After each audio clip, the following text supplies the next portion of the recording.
a gente fala assim, eu entrei trabalhando no inventário contínuo de marcação para dos bastos faz 27 anos, pessoa 27 anos, mas não é, eu prestei serviço em várias áreas, só que sempre fechado no mesmo setor. Então, era um tipo emprestado para um setor, para outro, hoje você roça em 14, você faz isso, aquilo, hoje você leva, hoje você vai ser um motorista, eu trabalhei de motorista, na carteira de motorista, então você, daí foi até que eu cheguei a ponto de liderança do pessoal, só que me tocou muito pouco pessoa para me liderar, mas tamo aí. Você gosta de trabalhar aqui? Adoro, sempre gostei. Você mora em Quedas? Eu moro em Quedas, é daqui mesmo? Nasci aqui mesmo no tempo que não existia Caxias do Iguaçu, distrito de Espigão Alto. Distrito do quê? Espigão Alto, de Laranjeira do Sul. Quando a gente faz formatura de curso político, a gente tem um anel como compromisso. Esse meu aqui mesmo é de anel, quando eu fiz o curso de movimentos sociais do Brasil. Teoria política e movimentos sociais, que daí a gente pegou na formatura. Simboliza isso, né? É bem simples, assim. Não, na verdade não, né? Não é simples. Bem significativo. Aí tem casais revolucionários que quando casam também colocam o anel de tu cumpra, né? E só que daí tem uns que perdem, mas... A luta pela terra é alguma coisa que faz parte da própria história do nosso país. Podemos dizer que a luta pela terra no Brasil começou, pelo menos desde que o Brasil é Brasil. A luta, na verdade, pela terra, ela nasce muito antes do próprio Movimento Sem Terra, né? A luta pela terra, ela vem de 500 anos. E o Movimento Sem Terra, ele nasceu com esse objetivo também, né? De lutar pela terra, que é justamente dividir esses grandes latifúndios que existem no Brasil. As invasões na Araucária começaram em 96, em 97, em 2014 sofreu mais uma invasão no imóvel Pinhal Ralo e em 2015 uma invasão no imóvel Rio das Cobras.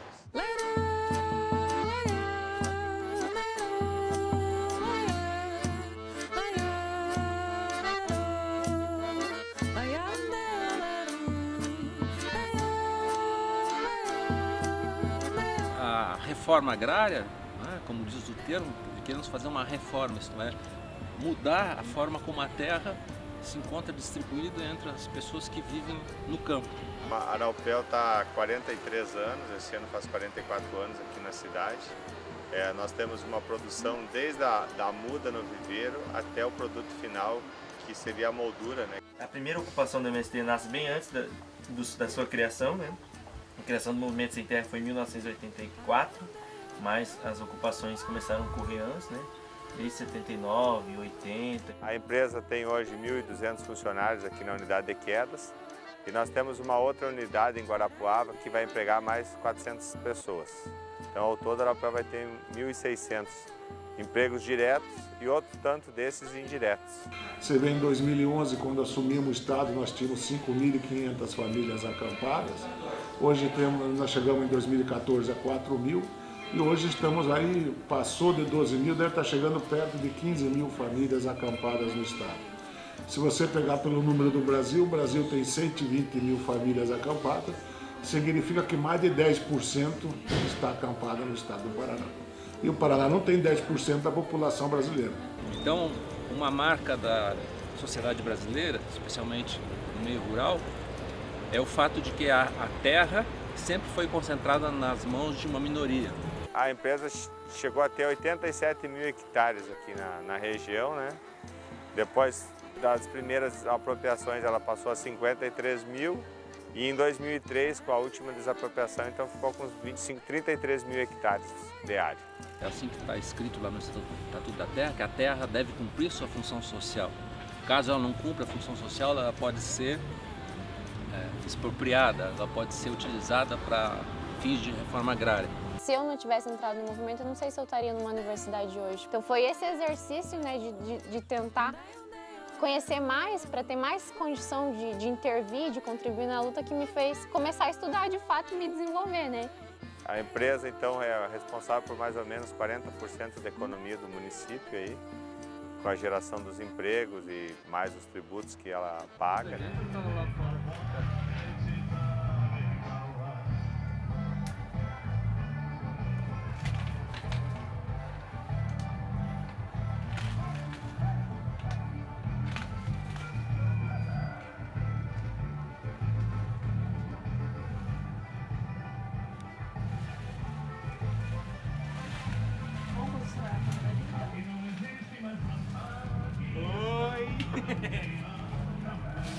Milho orgânico, produção agroecológica.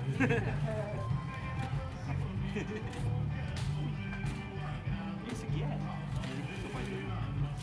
Ah, esse é?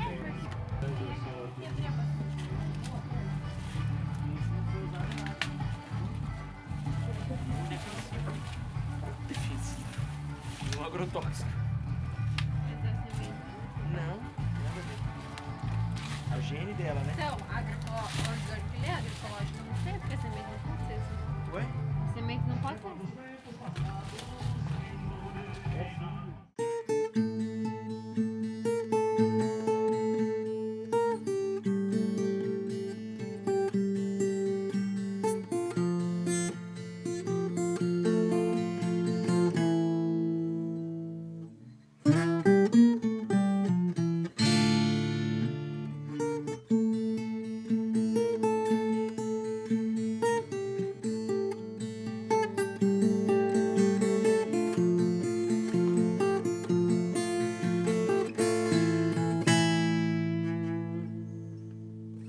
Primeira ocupação do MST foi feita no Cruzado Natalino, na Fazenda Macari Brilhante. Foi em 1979. Sempre alguma coisa. Não foi, foi bem antes da criação do movimento. Quando o movimento ocupou aquela área, o governo ficou puto. Rio Grande do Sul? Isso, no Rio Grande do Sul. Tá. O governo ficou puto. E daí, o que aconteceu? O governo, porque não queria que aquilo se lastrasse, porque já tinha a experiência das ligas camponesas, como uma experiência que matou muito camponês e teve muito desgaste por parte do governo. Aí os caras vão e baixam o exército ali. Baixa o exército e circula aquela área, fica em volta daquela área, o exército circula aquela área como se fosse um vírus que poderia infectar a sociedade, entende? E daí ninguém podia entrar, ninguém podia sair ali, né? E daí o que acontece? Mas daí, por isso que essa é uma das partes mais importantes e gostosas de contar da história do Movimento Sem Terra, porque foi a parte que a comunicação teve total prioridade, assim, no sentido de importância, no sentido de fazer aquilo sair dali. E daí foi criado o Boletim Sem Terra, que o Boletim Sem Terra é o meio de comunicação mais antigo do Movimento Sem Terra. Foi surgido nessa ocupação. Nesse período. Isso, porque o que acontece? O exército cercou, fez um cerco e começava a pressionar. E todas as famílias que tinham em volta da sociedade ali não entendiam o que estava acontecendo. O povo da cidade não entendia o que estava acontecendo ali dentro. Era novo. E a única coisa que entrava e saía ali sem ser revistado pelo exército era quem? Os padres. Entendeu? Os padres que iam fazer missa lá dentro. Então o que acontece? E nós que eu tô dizendo, nosso povo, né? Se fosse sair de lá, o exército revistava até o fio do cabelo, fio por fio. Porque a revista do exército, ela é a revista do exército, não é a revista da polícia militar. E daí o que acontecia? O povo começou a fazer as matérias no Boletim Sem Terra, na folha sulfite, e rodar no mimeógrafo. Rodava no mimeógrafo o Boletim Sem Terra, com todas as informações do porquê que a gente estava ali, qual que era o nosso objetivo, quem era nós, da onde a gente vinha. E daí os padres colocavam nas batinas aqui, jogava a batininha, passava nas guaritas dos guardas. Deus abençoe, meus filhos, Deus abençoe. Então, Esses padres foi muito foda, e um desses padres foi Dom Tomás Balduino. Nesse local aqui, nós estamos agora dia 1º de junho, vai fazer um ano já que nós estamos aqui já. Então aí já está aproximadamente de 10 meses, 11 meses, né, que nós estamos nesse local aqui. Mas a gente iniciou o acampamento base aí perto da cidade, e aí a gente ficou em torno aí de uns 30 dias, nós reunimos 1.600 famílias. Bom, aqui o acampamento, ele dá uma extensão aí, em média de uns 1.200 metros cada lado. Temos aí 350 famílias em média. Aí cada família aqui tem um espacinho de 20 por 20 para ter a sua casinha, fazer uma horta atrás, né? Tem um espacinho maior para ter galinheiro, para ter galinha, enfim, porco, vaca, pato, o que a pessoa queira ter, né? Tem o seu espaço, ele é um pouco mais grande, né? Tipo, você pode ver que não é todo mundo agrupado um pertinho do outro, porque aqui nós tem espaço já para ter esse tipo de coisa, né? Só nos acampamentos, esses acampamentos que nós temos aqui, só os acampamentos, nós temos 3.100 famílias. Aí se a gente pegar em torno de tudo, vai dar muito mais que 10.000 famílias aqui, dos assentamentos que tem tudo em volta. Hoje nós estamos em torno aqui de uma área de umas... Olha, ele deve chegar aí umas 40 hectares, que é área aberta, que a gente está conseguindo produzir. Já plantaram um pouco de milho, o feijão já foi tirado aqui, arroz também, abobrinha, batata doce, mandioca. Primeira coisa, quando nós ocupamos aqui, nós tínhamos que pensar o meio de subsistência das nossas famílias, né? Como ter formas de sobreviver dentro do acampamento, né? Na luta pela terra até que se concretize aí pela decisão judicial que a gente espera. E através disso, a gente começou na produção do leite, que a ideia é fazer a produção do leite orgânico, mas no primeiro momento no convencional mesmo, até que a gente traga alguns técnicos, algumas pessoas aí que consigam desenvolver isso. Então isso motiva as famílias a lutar, né?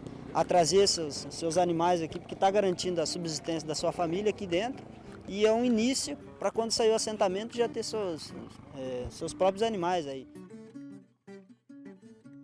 Exemplo disso é essa lavoura aqui, ó. A gente tirou todo esse pinus que para nós não serve para nada, só serve para acabar com o meio ambiente, e estamos produzindo alimento e respeitando o meio ambiente, porque a gente produz alimentos sem veneno, a gente produz alimentos sem comprometer o solo, né? Que nem eu tenho profissão, né? Mas só que eu não... Profissão é modo de dizer, né? Não tinha vida. Se eu estiver em cima de uma máquina, eu trabalho com um trator de esteira, né? Trabalhava, né? Agora parei um pouco, né? Se eu sair de cima do trator, se é para puxar pedra, eu puxo. Eu não vou dizer megavo para tudo. Sou operador, tenho profissão. Não só quero. Se eu sair de cima da máquina, eu saio trabalhando. Coisa. Mesma coisa. Porque se a gente baixar a cabeça, tudo que falo, que nem nos boatos, na rádio, né? Nós ia desistir. Tinha ido embora. Sim. E eu não, eu vou lutar. Eu sair daqui, só se me guincharem aqui, para me jogar lá pro outro lado do rio. Senão não sai. Você sair daqui é quando nós ir pro nosso lote. Pois é. Eu saio daqui só quando nós ganhamos o lote. Mas quando sem ganhar o lote eu não saio, só saio guinchado, a mesma coisa que ele. Claro que arrumariam a área para nós, ficar num certo lugar lá, com 180 hectares, e eles pegavam e tipo, trabalhavam aqui na área, limpavam toda a área, enquanto o governo decidisse, a justiça decidisse o que iria fazer com nós. Mas se nós ocupamos aqui é porque nós precisamos dessa área aqui para produzir alimentos, né? Então a gente falou, não, de lá nós não sai, se vocês querem tirar madeira, vocês tirem. Mas porque o objetivo nosso hoje é produzir alimentos saudáveis mesmo.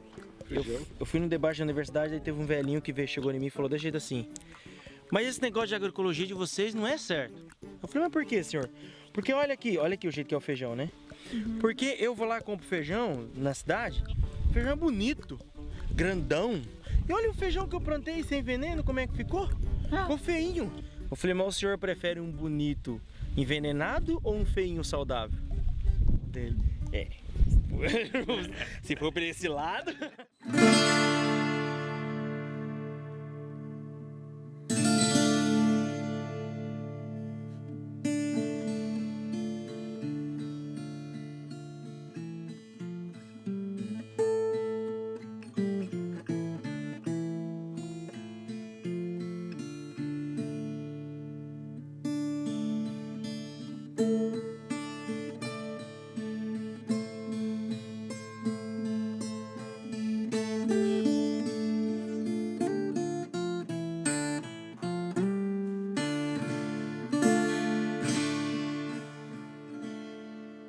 Isso aqui é a área da Aropel. Aqui assim é Rio Bonito e aqui assim Quedas do Iguaçu, né? E aqui nós parte no meio. Em 1996 foi ocupada essas duas partes aqui, a estrada que vocês passou no meio. Então aqui saiu Ireno Alves, Marcos Freire, né? Dá 500 e poucas famílias, 900 e poucas famílias. Em 2005 ocupou essa parte aqui, ó, que é o assentamento Celso Furtado, em Quedas do Iguaçu.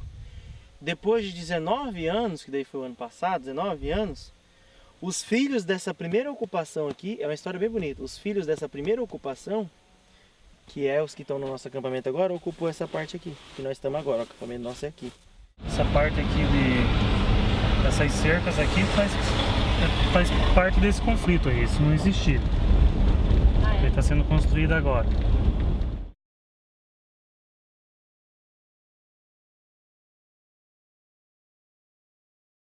Confronto, emboscada, suposto confronto. Segundo a PM, integrantes do MST teriam armado uma emboscada para policiais que averiguavam uma situação de incêndio em uma área próxima ao assentamento. Os sem terra dizem que foram emboscados pela polícia e por jagunços na madeireira Araupel. A polícia alega que as mortes aconteceram em confronto. Uma decisão da Justiça considerou as terras públicas. E que a verdade será dita de forma imparcial, não vai tomar partido, mas... É muito claro que eles iniciaram os disparos. Essa é a informação que nós temos. A reforma agrária não pode ser caso de polícia, ela é caso de política pública. A estrada fazia tipo um S assim, né? A gente passou a primeira curva, no término da primeira curva, a gente parou a caminhonete, o ônibus parou atrás e estavam as motos paradas na frente já. Antes de chegar na segunda curva, a gente desceu e foi caminhando. Antes de chegar na segunda curva, os policiais vieram abrindo fogo. E daí a gente voltou correndo. Eu saí correndo como eu era a última, então eu chacoalhei ele. Eu pensei, vamos companheiro, dá tempo de correr ainda. Quando eu vi ele estava caído já. Aí quando eu olhei nas costas dele, ele tinha levado o tiro. Aí durante essa hora, 1h20 que a gente ficou lá, aí foi uma pressão psicológica assim que eu nunca tinha visto na minha vida. E se o pessoal voltassem de lá, eles iam passar fogo em mim, nos dois que estavam dentro do ônibus e no rapaz que estava machucado.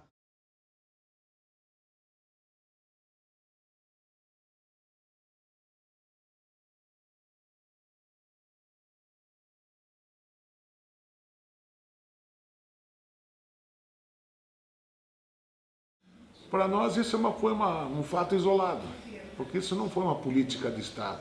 Você vê, era numa área que não tinha reintegração.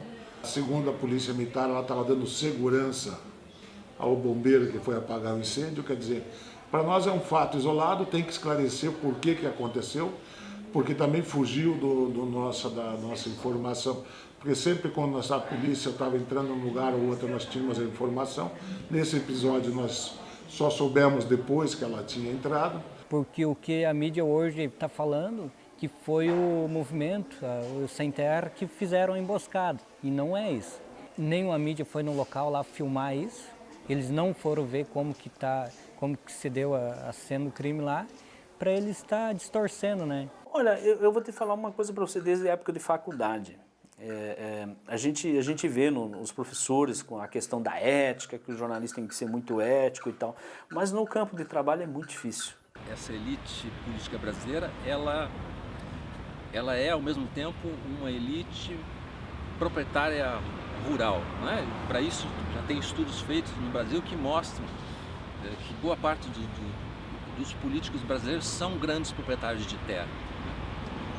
Portanto, em Brasília, nós não temos apenas uma bancada ruralista, nós temos em Brasília e no país inteiro um sistema ruralista. Essa grande imprensa brasileira,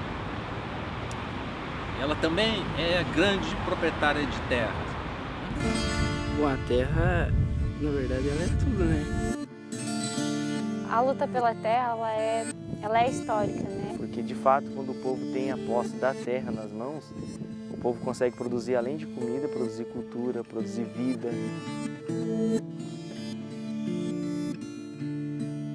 Eu acho que lutar pela terra é lutar contra a desigualdade, né?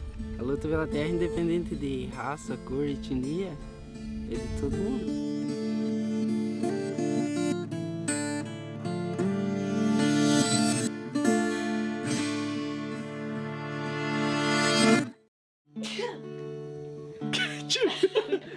Pegue os cereais na lona, junta a criançada, pois sem terra organizado é terra ocupada. De mão dadas vamos junto, não somos covarde. Somos contra o latifúndio, só produz maldade. Somos contra o latifúndio, só produz maldade. Existem 2 projetos em jogo, isto já está claro. Contradições entre sem terra e latifundiário. Pois um projeto é liberdade, vida e produção. O outro injustiça, morte e especulação. O outro injustiça, morte e especulação. Companheirada, a burguesia não tira o chapéu, mesmo que ela nos prometa o céu. É falsidade, quer nos enganar. Grita sem terra, unindo forças, conquistando o chão. Mesmo debaixo dessa repressão, a nossa luta não pode parar. Fazer a terra imediata, escola pro futuro. E derrubar o jogo duplo de cima do muro. Unindo campo e cidade, vamos construindo. Um dia contra a burguesia vai ser jogo duro. Um dia contra a burguesia vai ser jogo duro. Reforma agrária, já que a direita nunca fazem nada. Trabalhador e das mãos calejadas, organizados vão fazer na mar. Socialismo, essa ideia não pode cair. Mesmo que alguém tente nos iludir, a nossa luta será conquistada.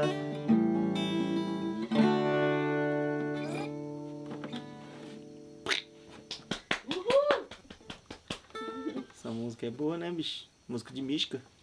Entre as bandeiras. Entre as bandeiras. E entre as bandeiras. Agora os alimentos. Samia nas bandeiras. Começa plantando flor. O nome esqueci. Agora o hino. Eu achei que a gente ia chegar, né? A visão que eu tinha, assim, era que a gente ia chegar. Ia estar toda a galera, assim, tipo, montada, um monte de barraca, assim, preparada pro ataque, né? Mas é um processo muito massa, assim, de identificar mesmo, assim, o que você pensa, né? Antes de chegar, como é que eu pensava antes, como é que eu penso agora. Acho que cada uma tem um acesso muito diferente ao assunto e por meios diferentes, assim, de ter acesso a esse conhecimento, né? Enquanto a Bruna fazia as perguntas, eu respondia mentalmente o que eu responderia para ela se ela tivesse me fazendo a pergunta. E foram todas as vezes respostas muito mais simples e muito diferentes do que a que ele deu, assim, sabe?